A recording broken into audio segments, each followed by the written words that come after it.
Michelle? Yes, Darn, I was hoping to do that before you started the recording. There are several people unmuted. Would you like me to go ahead and mute them so there's no background noise, or what's your preference? I would love that. Thank you. Thank you. Yes, we are going to keep participants in mute just to control the background noise. Thanks for that. Again, you have access to the chat for making your own contributions.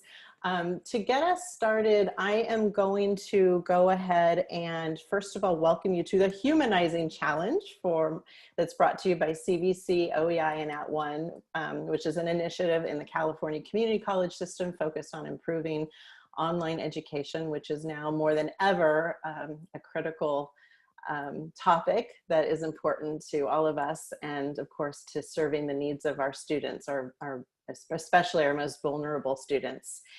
I'm going to share my screen just to orient you to the challenge. Everybody gets here in different ways, and so I do want to be sure that you understand this is part of a 3-day challenge.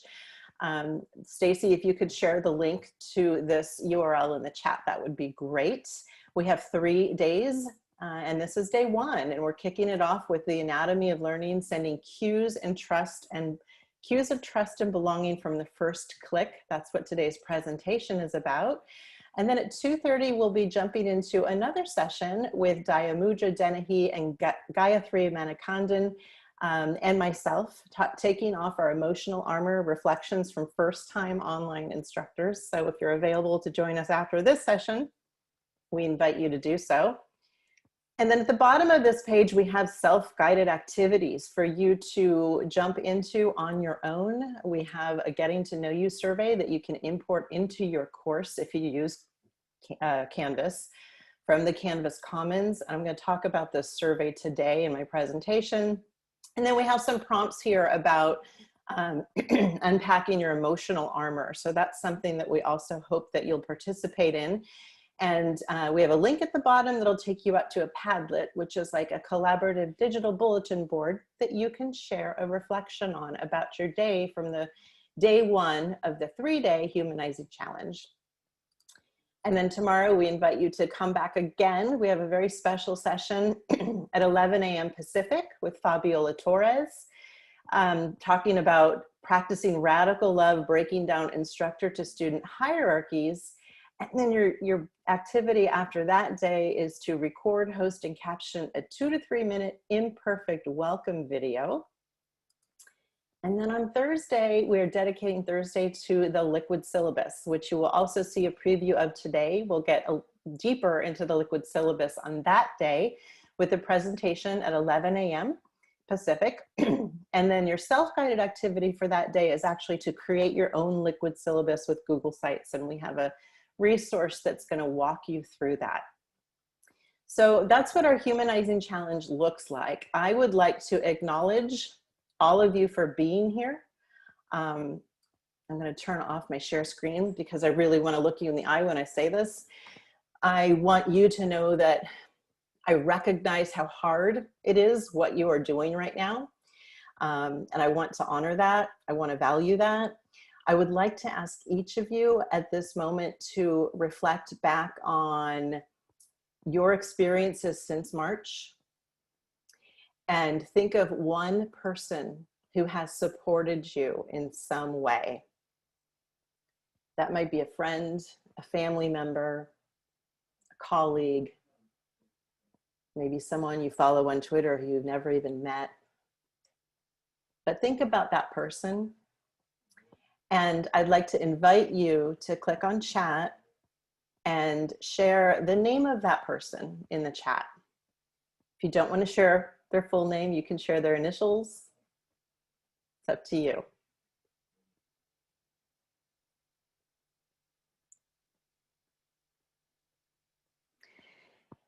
And if we could just look at that chat with all of those names of all of those people that are being recognized right now, so quickly that it's hard to even read. I want to start this session with a focus on relationships and connection. And now that you have someone in mind, I want you to hold on to that feeling and really, really recognize and be mindful of what that feels like to have someone who you can lean on, someone who's got your back, someone who's going to give you help when you need it most. Because that's really the heart and soul of what humanizing is all about. So I'm going to go ahead and start sharing my screen again.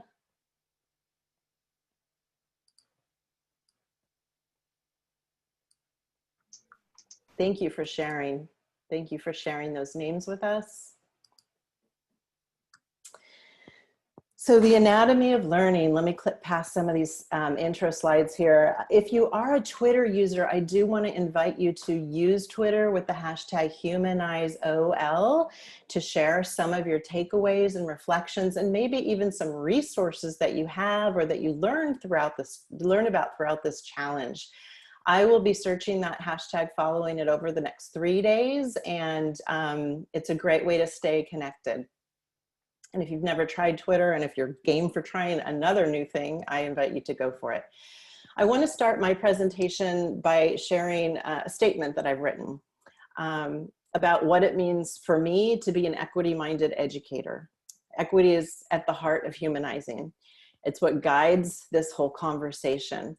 For me, it requires me to make a commitment to improving my knowledge about the experiences of others, the experiences of humans who are Black, who are different from me, Latinx, Indigenous, other people of color, LGBTQIA, and physically or cognitively different. It requires me to continuously strive to see the privileges I have and continue to be afforded by the color of my skin, my cisgender, my heterosexuality, my abled body.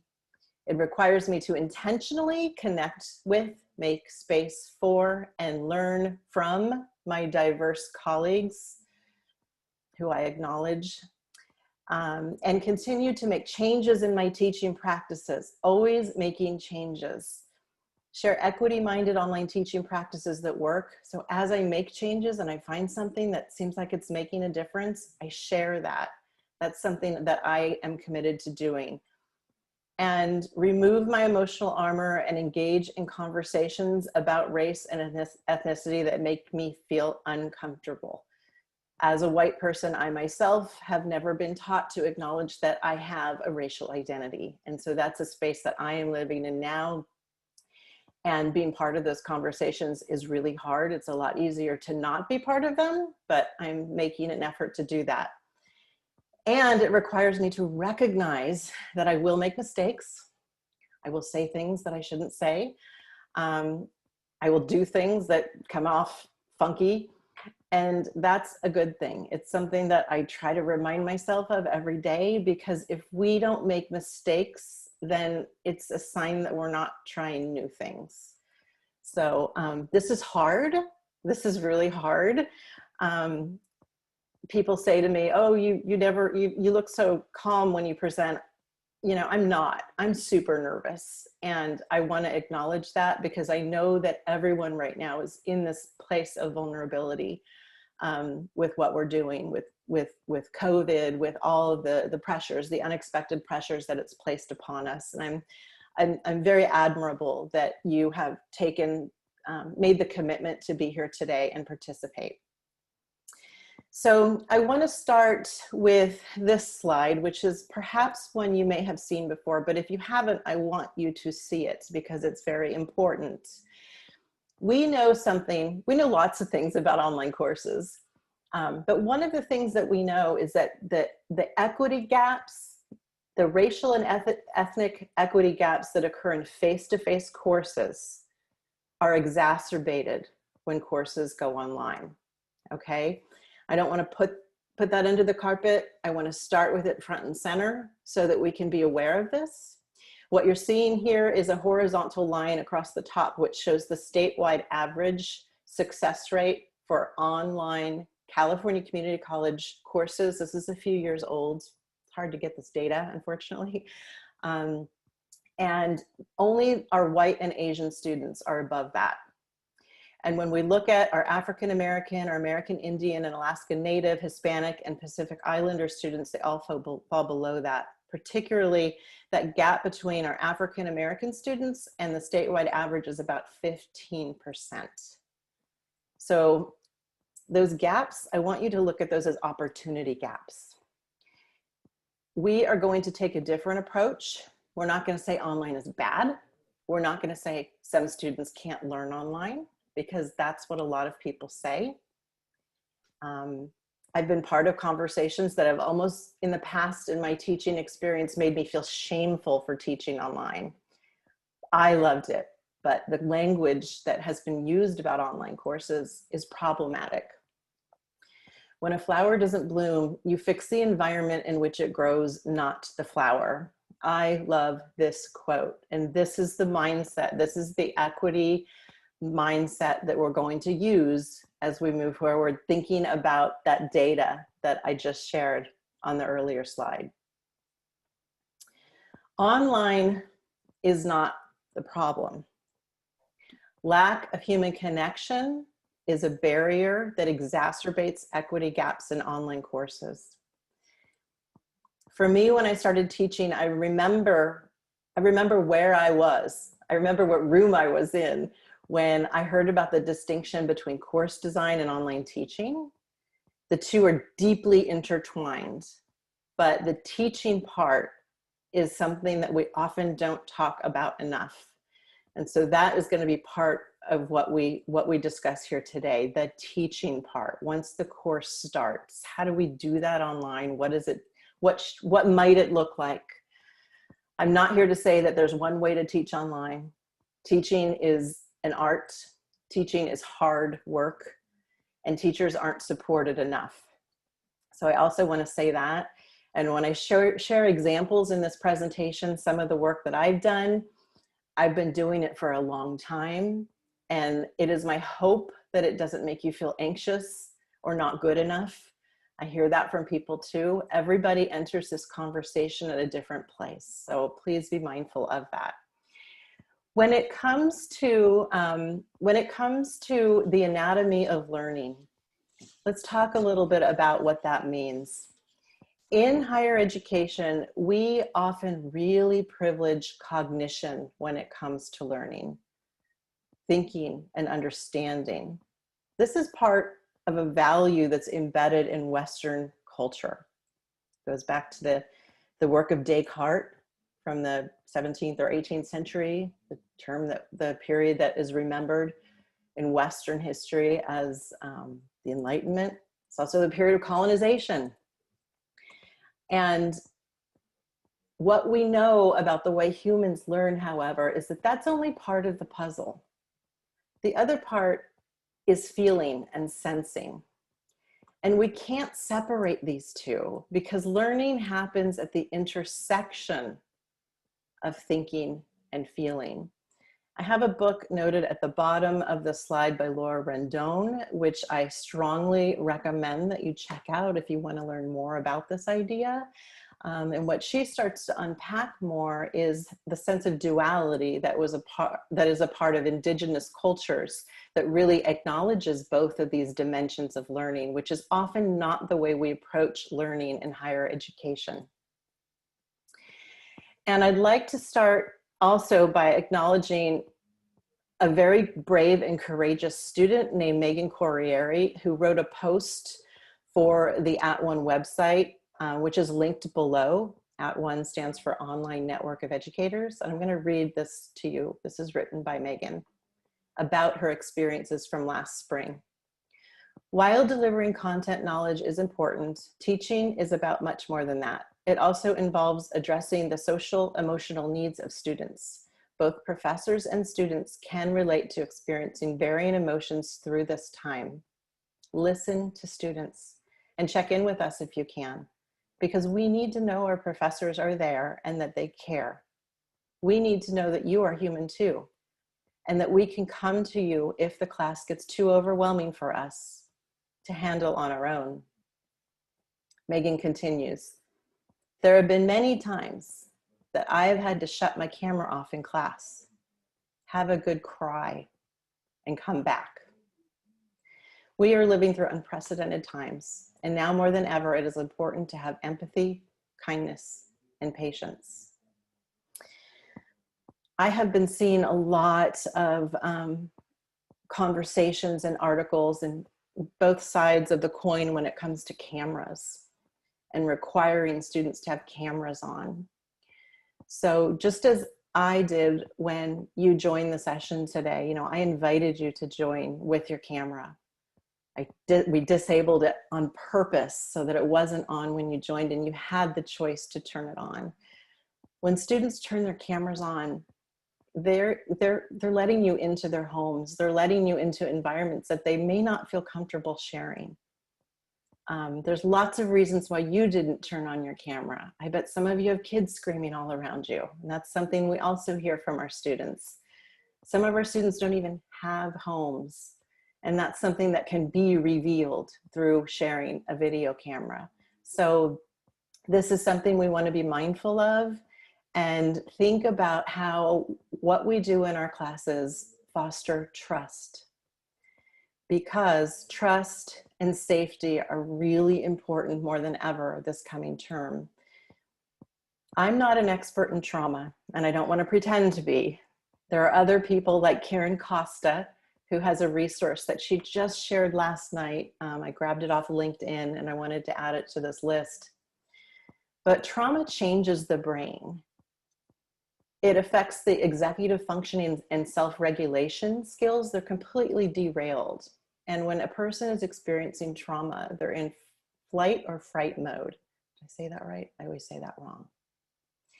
It derails a person's ability to plan, focus, remember, and juggle tasks. I bet you can all relate to that. I picked up my phone and called myself a couple times during this pandemic. I don't know why, but that's what my brain decided to do. A traumatized brain continuously scans an environment for danger and safety cues. So when that scanning is occurring, learning can't happen. So we need to think about those cues and ask ourselves, what are the cues that we're sending in our online courses to our students? And how do we foster safety and trust online?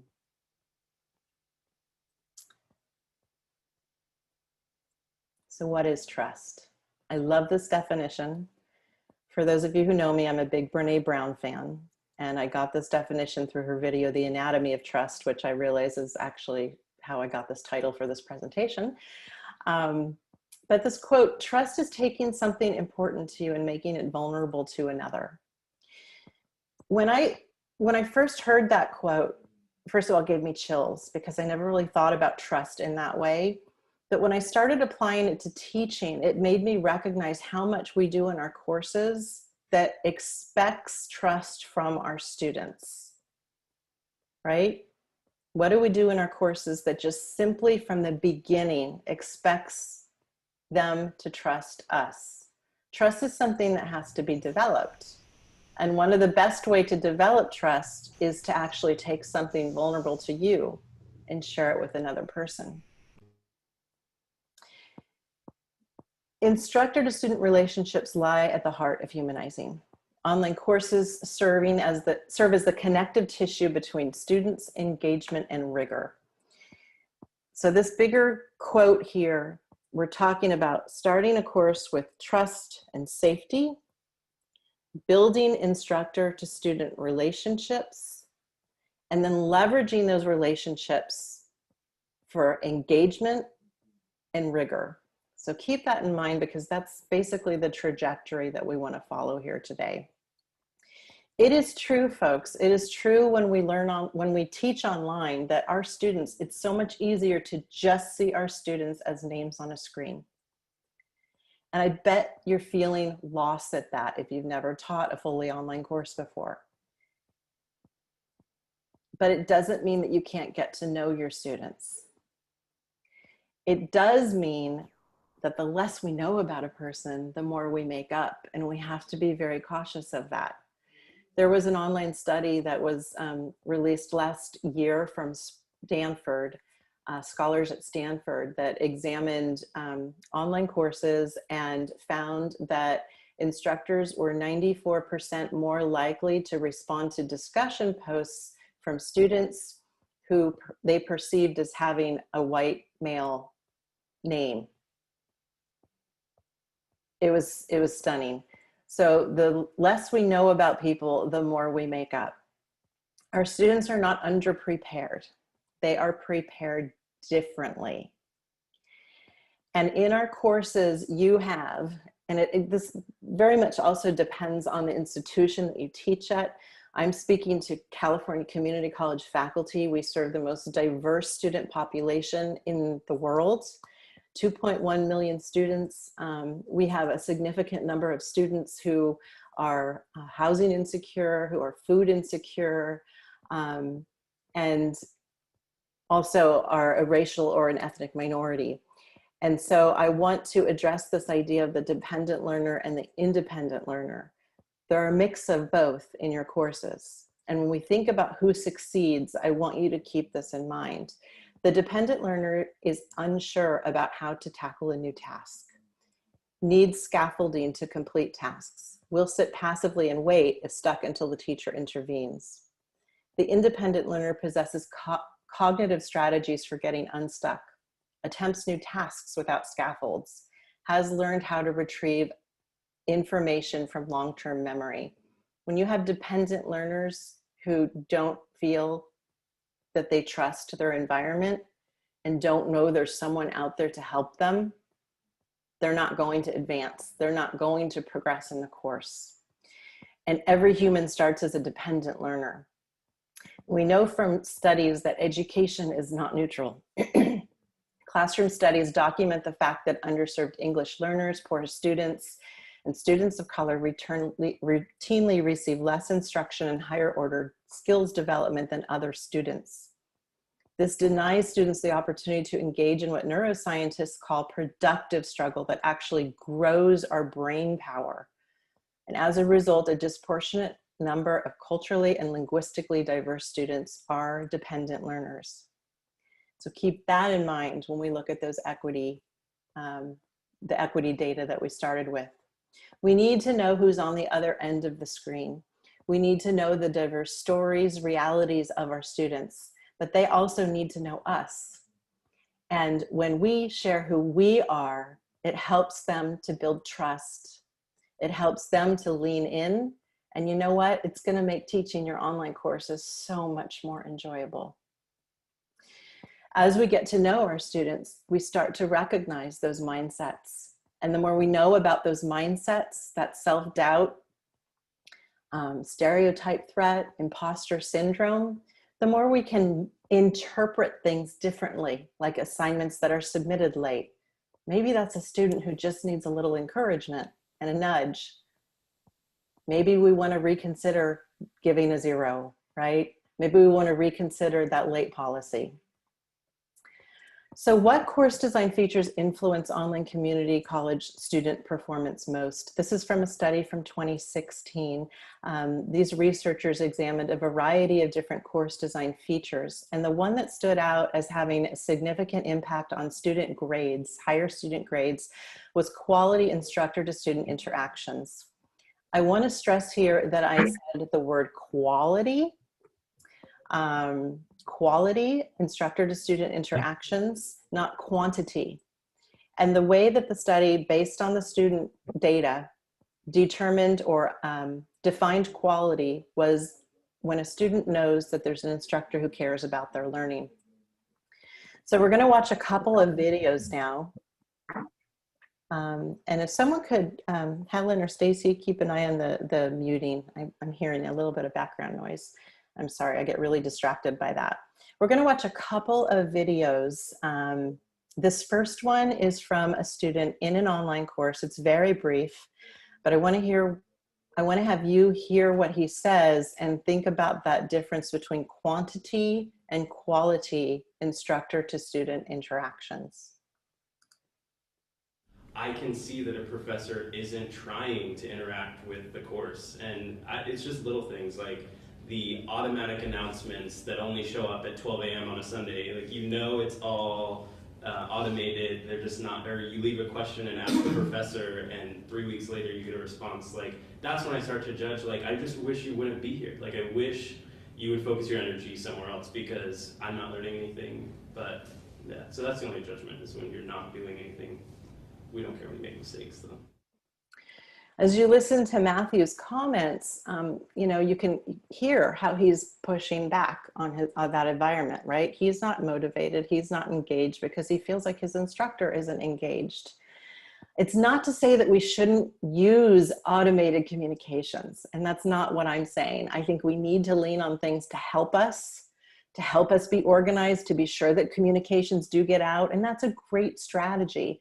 But when that's the only thing that a student gets from an instructor, to have them portray their presence and their learning experience, that is when we have a problem. Now I'm going to play a clip from another student, and I'm going to have to advance past the glorious Fabiola Torres here at the beginning, who you will see more of tomorrow.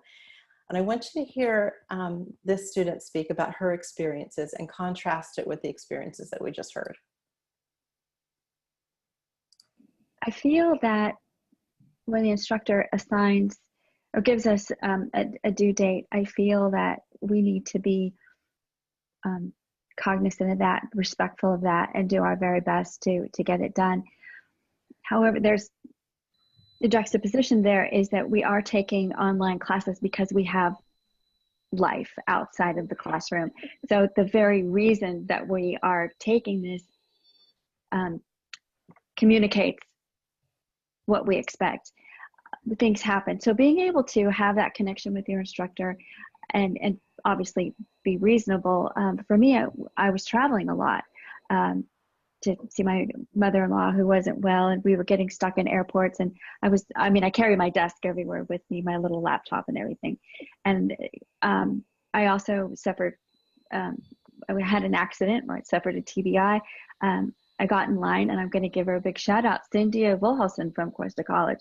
I'm having a trouble here. I'm in Florida. I can't get to the pharmacy. And she just pushed it out a few days. I was able to breathe. I was able to get my work done. I'm going to cry. And that self-confidence came back. I did well. And I was so appreciative of that function. Very often I haven't seen it in a face-to-face class. Here's the due date, you show up to class, you show up to lab, and you're good to go. But this is one of the beauties of online school, is that it does happen. So there's a lot to reflect on there. And I just want to acknowledge that there's a lot of great sharing happening in the chat. Thank you so much. I did see Lisa Lane, hi Lisa, share that I think you said, Lisa, one of your goals is to ensure that students feel comfortable asking for an extension. And that's such an important point, because we can put it in the syllabus, right? If you need an extension, ask me. But if students don't feel trusted, if they feel like they're going to get shot down, like maybe their reason isn't good enough, should students even have to give a reason, right? Those are things that we want to ask. So how can we create this flexibility and also recognize the impact of that? What is our intention? We're trying to measure learning. If it gets turned in a little bit later, is that the end of the world? And I'm seeing lots of comments about flexibility and supporting students in the chat. So thank you for that. So the principles of humanized online teaching are presence, awareness, and empathy. Don't be a robot. It's a true story that I once had a faculty share with me, that her student said to her, "Oh my gosh, I thought all my online instructors were robots." Yeah, I still have a hard time with that one, but I don't forget it because it's really important. We have to be thinking about the cues that our students receive on their end. What does our course feel like to them? Awareness, know our students, not just names on a screen, know their rich stories. Empathy, see things through our students' eyes without casting judgment on them. That's what empathy is. It's very different from sympathy.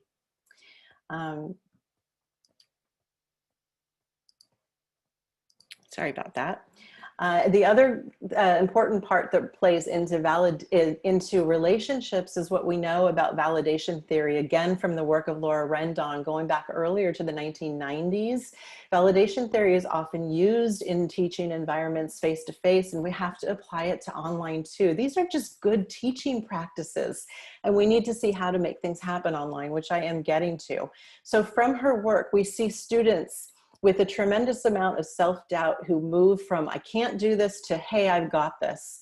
And from the research, these are the things that students have cited that help them get there. When an instructor took time to learn my name, when an instructor said, you can do this and I'm gonna help you, when an instructor became a partner in my learning, when faculty encouraged students to support each other. These little things matter. They make people know, they tell our students that you see them, and they tell our students that they help our students know that they belong.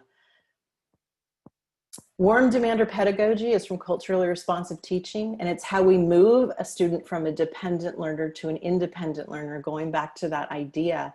It starts with cultivating positive instructor to student relationships. It starts with relationships. You need the relationship to make this happen. That's what's critical. When students know there's someone on the other side of the screen who cares about them, they are going to push themselves harder. I bet you can think about your own learning and start to think about warm demanders who have challenged you. That relationship is leveraged to increase the academic performance of our students. Producing a higher level of academic work becomes a reciprocal obligation between a student and a teacher. Sorry, my Google Slides like to do that sometimes. Okay, I'm just gonna go here because that's where it wanted to take me. So how do we do this online? As we get into this, it is so important for us to acknowledge this. Relationships start with psychological safety, and creating psychological safety requires us, who are teaching online, to remove our emotional armor and be vulnerable. It requires us to step out of the professor mode. It's easier to do in a classroom, right? It may feel more natural. Online, you have to be more intentional about it. You have to construct your presence, and it can feel more uncomfortable, particularly if you're using video, which is definitely a high impact strategy with humanizing. It feels super weird to talk to a webcam, just like I'm talking right now to a webcam, but I know you're out there. So picture your students and know that you're doing this for them. This is another thing that's different when you're teaching fully online courses with face-to-face teaching, right? We know when our course starts, we know the day, we know the time, and we know when that first session ends, and things are different with online. What we know is that there's a high opportunity zone when it comes to fostering trust, sending cues of trust and belonging, and it starts before the first week of a course. So if you have it in your practice, if you have the room to make this happen, this is something that we're hoping that you'll do through this Humanizing Challenge, is to develop communications that you can send to your students before a course begins. This is referred to in, that beginning of a course is referred to in the research as a period of belongingness uncertainty. So that's a barrier. How can we use our humanized communications to really take down that barrier? And one of the things that we can do is develop what we refer to as a liquid syllabus. And I should mention, I haven't said this yet, but in the California Community College system through CVC-OEI and @ONE, we have two courses. We have a course called Humanizing Online Teaching, which focuses on developing videos and why social presence is so important. And then we have an equity course. And the outcome of our equity course is developing a syllabus. And one of the options is the liquid syllabus. So I want to unpack what that is a little bit here. And I'm going to do that actually by taking you out to my liquid syllabus. This is done with Google Sites. It can be done with any web-based tool. It's public and it's mobilely responsive. So it renders beautifully on a phone. So I want you to imagine sending a link to a student via email before a course starts and having them simply be able to click on the link and have it render on their phone, and then they would play a video from you. Hi there and welcome. I'm Michelle Pacansky-Brock, and since we're going to be spending so much time together in this class, I thought we'd get started by having me just share a little bit about myself. The first thing I'd like to share with you is that while most of you live down in this area, I actually live way up here near Sacramento. But I am here for you when you need me. The other thing I want you to know is that I'm a teacher at heart, but I didn't always know that about myself. I started my... I'm not going to play that whole thing. You do have my slides if you want to watch the rest of it. I invite you to do that. So think about that, right? If in an email you can click a link and, hey, Helen or Stacy, can you check the microphones again? I've got a lot of static in my ear. Thank you. Perfect. If a student can click a link and from the very first click, they have your warm presence, inviting, welcoming them to the course. That makes a difference, right? And why does it need to be public? Because they don't have to worry about typing in passwords and all that stuff. It's making it as accessible and available as possible. And speaking about accessibility, that is part of developing a liquid syllabus too. I want to click on the edit mode super quick and show you something that's built into using Google Sites at the top. This is my site, so I have access to edit. I'm going to click on the preview mode at the top, and it allows you to look at your site, what it's going to look like on a computer, on a tablet, and on a phone. And you can see that it looks great on a phone, right? There's a commitment to them from me. There's information about how this course works so that students can start to unpack, oh, I've got all these different courses and they're all going to be different. I've never taken an online class. What do I need to know to prepare? So think about that. Teaching philosophy, our Pact. I'll talk a little bit more about our Pact in just a moment when I get back to the slides here.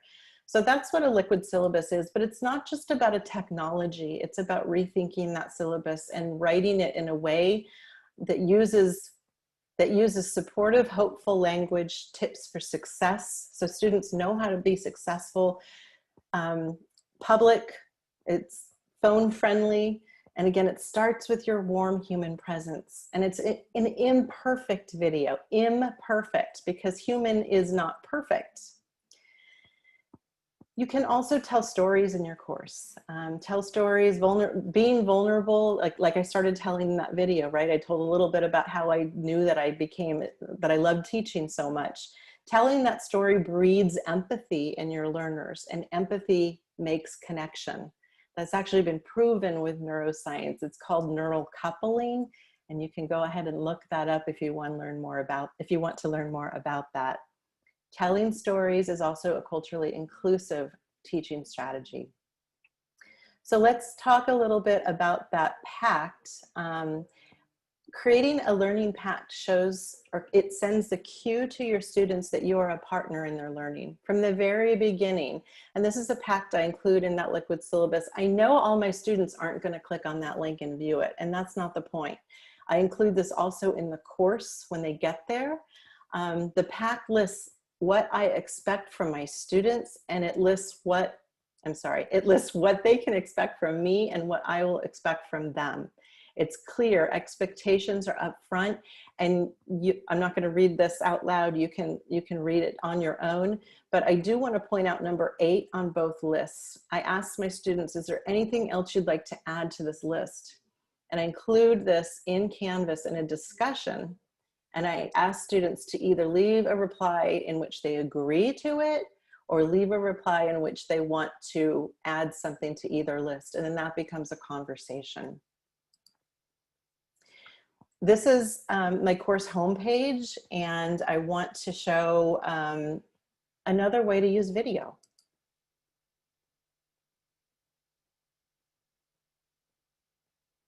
Hi there, and welcome to our course homepage. I'm Michelle Pacansky-Brock, your instructor for this course. I'm going to take just a moment of your time to point out some important things about the homepage before you move forward, okay? I want you to take just a moment to find 2 things on the homepage: the to-do list and the calendar. Now, if you're viewing this on a computer, you're going to look over to the right side of your screen to find the to-do list. That's super helpful, and it will always show you the next couple of things that are due in the course, so it's a great way to be sure that you're staying on track. You're also going to find a view calendar link over there that'll show our due dates in calendar view. Now, if you're on the mobile app, which I strongly recommend for this course, look at the bottom of your screen and you'll find a link to the to-do list and to the calendar, and you'll get access to the same information, okay? The other important thing to know is that if you're on a computer, you'll see the 2 most recent announcements from me appear at the top of the page. If there's nothing there yet, it just means I haven't posted any yet.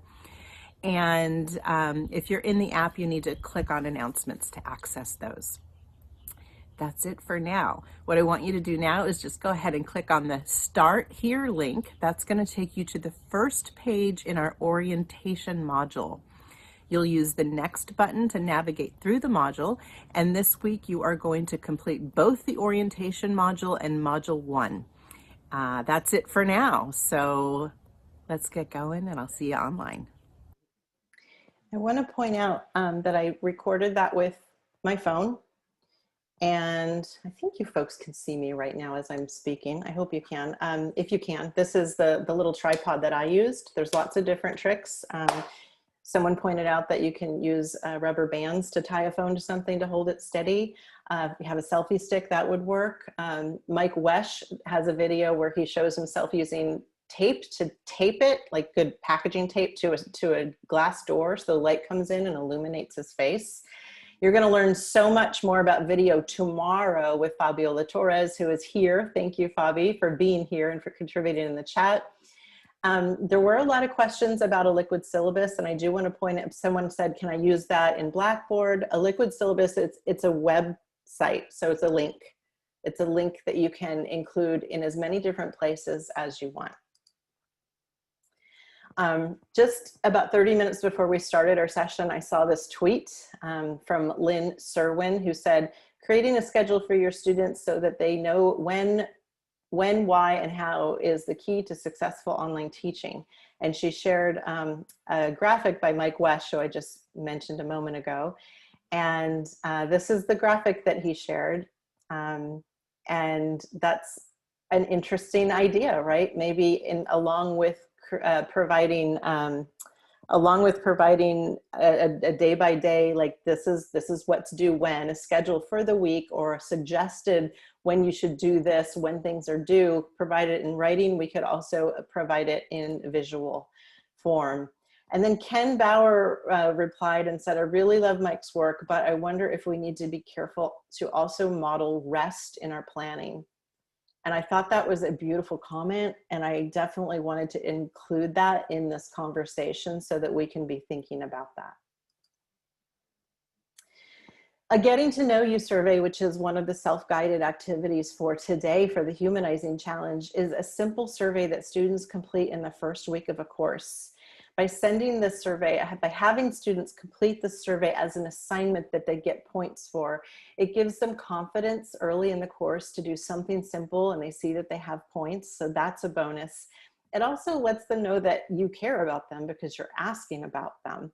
I have some examples of questions. We also have samples provided. There's one in the Canvas Commons, and there's instructions on how to import that into your course if you use Canvas. And I have one that is done in Google Forms, which is linked below if that's something you want to check out. But it's just a survey, so any survey tool would work for this. And some of the questions you could include are, what are your preferred pronouns? If that's not a field you have activated in the Canvas profile. I will leave you feedback in video format or voice format. That's a great high impact humanizing practice. We know that when students hear feedback, it resonates differently. It resonates differently than text. They're less likely to take it critical if they hear your voice intonation and they hear your emotion. But we want to be sure that that works for students, right? For all different kinds of reasons, students may not want that. And so you ask, does that work for you? And if it does, thumbs up, you can proceed. If a student says no, you make note of that and you use written feedback for that student. In one word, describe how you're feeling about this class. This one question will help you identify your students who need your high touch. You'll have students who say fine, you'll have students who say curious, you'll have students that say excited. At least in the past we have. I don't know what students are going to say this time around. But the students who say anxious, overwhelmed, they really are the students who need your high touch the most. So identifying your high opportunity students at the start of the course right off the bat is really a great practice. And then also please share one thing that may interfere with your success in this course. You're going to hear all kinds of things, and that's where you're going to start to understand what students are dealing with in this situation. Regularly in the past, I would have a student almost once a year, I'd get a student, you know, that says, I'm going to have my baby in the middle of the semester. So those are the kinds of things that you get to know about. And if you teach with Canvas, which all of us do in the California Community College system, go to your grades area in Canvas and turn on the Canvas gradebook. I'm sorry, I said that wrong. Go into the Canvas gradebook and turn on the notes column. Click on the settings and turn on notes. It's a field that only you see. So you take notes about your students, and it's right there in the grades area. So you can reference those notes as you're scanning and checking in on them and seeing who is not turning in work on time. Those are ways to know who you should check in with, and then leverage what you learned about them in your communication. Adapt your teaching to meet the needs of your students. Reach out directly before it's too late. And also when you send them a message, if you send them a written message, think about your subject line. How can you humanize that subject line? Instead of saying missing assignments, perhaps you could say, Carlos, is everything okay on your side? It's going to resonate differently with your students. And those are also students that you can employ the voice and video feedback in the grade book. A self-affirming icebreaker is a great way to start the term. Again, I'm hoping that each of you will find one practice that you'll be able to apply. I know a lot of this is overwhelming, especially in the very stressful state that we are all working in. But what if you could find some way to demonstrate, to have students share something they're proud of, something that they feel good about. This is a beautiful way to recognize the differences in your course and to celebrate difference as an asset. So what I do in my course is share a photograph of someone or something that is important to you and share why. I use a tool called VoiceThread for that. Another tool that's very easy to add images to is Padlet. And a self-affirming icebreaker by Fabiola Torres is this one here that, oops, I'm going to play this quick video from Fabi. Back in 1990, when I was in high school, I loved to dance.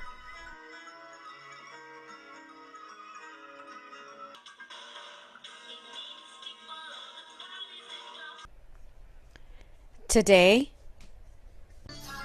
I still dance by myself in my house.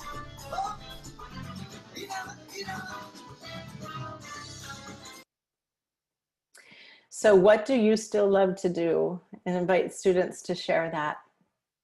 That's a beautiful prompt. I want to acknowledge a couple comments that I'm seeing in the chat. There's an interest in downloading the chat. You should be able to download the chat, I do believe, and if someone can confirm that who's in a participant view, you should be able to click on the 3 dots in the upper right corner of that box at the bottom of chat and be able to download. Okay, great. Yes, we can save the chat.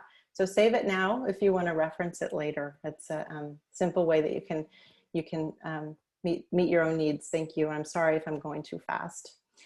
The Wisdom Wall assignment is an opportunity to foster metacognition, students' awareness of their learning, growth mindset, and self-efficacy.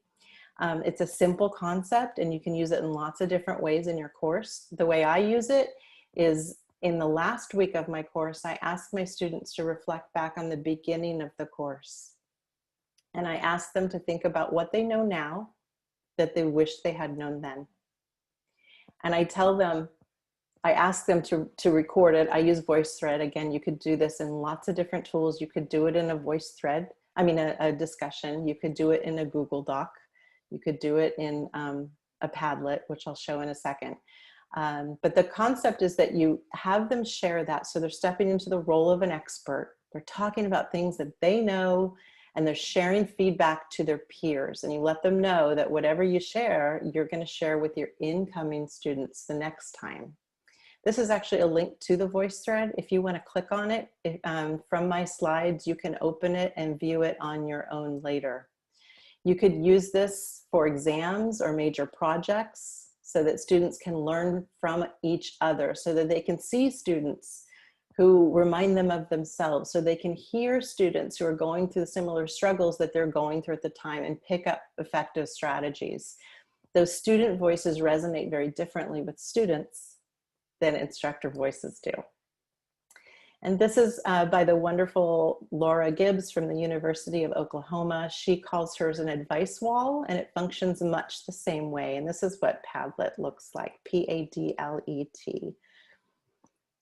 Padlet is a free tool, but it only allows you to create 3 Padlets for free. So keep that in mind if it's something you choose to look into or not. Be a warm demander. It's really important to not just look at a list of, oh, I'm going to put a video in there and I'm going to do this icebreaker and I'm done.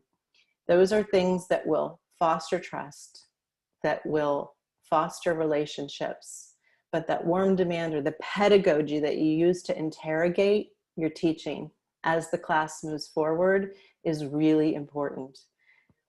Components of warm demanders are including personal warmth as opposed to professional distance, active demanding as opposed to passive understanding, and affirms effort and ability, using terms like, I know you can do this. Look at what you just did. You're so smart. I believe in you. Recognizing, valuing, and supporting the effective dimensions of learning are not soft skills.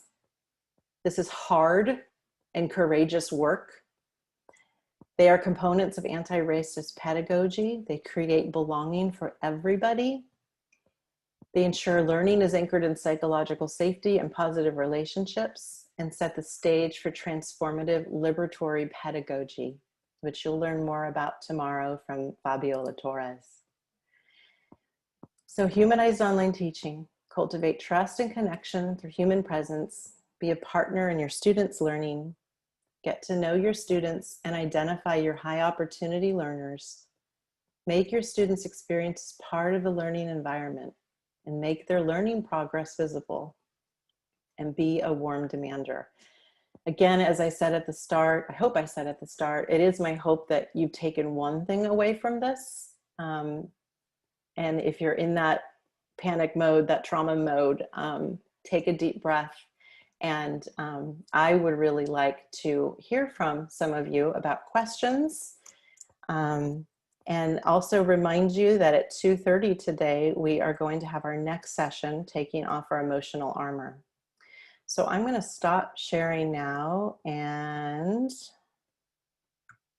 where's my share screen button?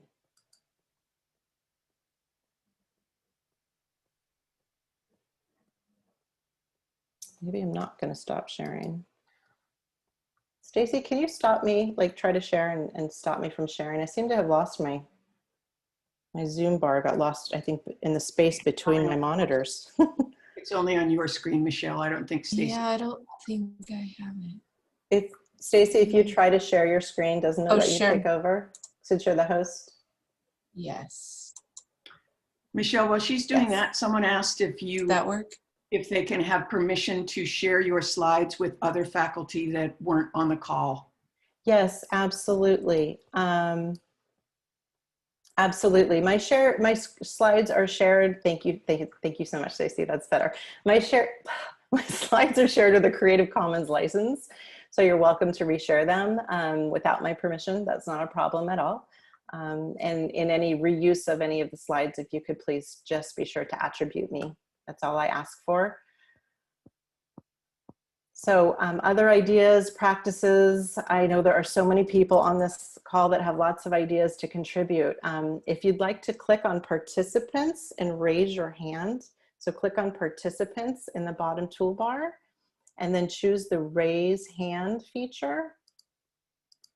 Victoria has her hand up. Victoria. Oh, there are already hands up. And Victoria, would you like to unmute yourself? I think you should be able to do that and ask your question. If you can't, I can unmute. I didn't know. I'm sorry. Hi, I just thought you wanted me to raise my hand. Oh, okay. You don't have a question. You passed the quiz. Thank you. Okay, no problem. Let's see. Is it Lena? Hi, I'm Michelle. Hi. Well, look at this situation right now. You have 200 posts. I'm very worried about that. Meaning, if I get all my students motivated like you have motivated us, how in the world am I going to answer to 200 posts? So what you need to know, what you need to be asking yourself is, are those posts that you have to respond to, right? So if you have if you have to respond to everything, maybe it doesn't need to go in a discussion.